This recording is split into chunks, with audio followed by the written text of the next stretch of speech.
আমাদের বাংলার মুর্শিদাবাদে আজকে আমাদের রাজ্যে সারা পৃথিবীকে জানিয়ে আমাদের ভারতবর্ষের ক্যান্ডিডেটের কাছে নিয়ে গিয়ে আমরা এই আইনকে রুখে দেব। আপনাদেরকে আর একটা মিনিট সময় এসে কথা বলবো।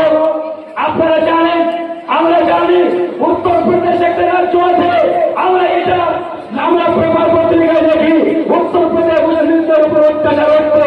ওই অত্যাচার আজকে ওখানে নয়, আমাদের পশ্চিম বাংলায় আমাদের মুর্শিদাবাদে চলছে। আরো দেশের বাচ্চারা, আরো দেশের সন্তানেরা আপনার পৃথিবীর পোশাক পরে মুসলিমদের মা বোনদের বাচ্চাদের উপর অত্যাচার করছে। এই অত্যাচার আমরা মেনে দেব না।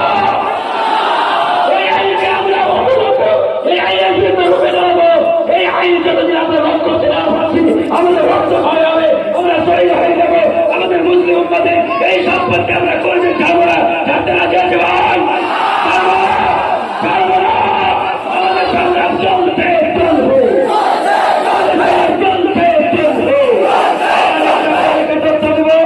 আমি শেষ করে দেব।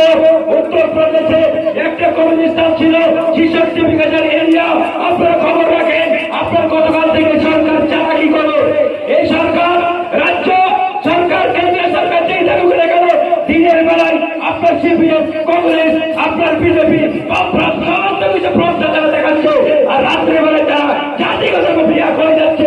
ভারতবর্ষে আমরা 40 কোটি বছরে মুসলমান আছি, যারা পৃথিবীর মুখে 1 নম্বর মুসলমানের সংখ্যা। এত সংখ্যা থেকে আমরা এই আইন মানতে পারবো না, মানতে পারবো না। এই আন্দোলন করতে হবে, এই আন্দোলনকে বিকাশ করতে হবে। আমি কষ্ট দিব না, শেষ করে দিব। একটা তথ্য আপনাদের দেব। 66 বিঘে জমি উত্তরপ্রদেশে এই আইনটা যেমন হয়েছে সঙ্গে সঙ্গে বুলডোজার দিয়ে ওই কমিশনটাকে পুরো আপনার নির্মূল করে দেওয়া হয়েছে। আজকে আপনারা হবে, কাল এখানে হবে।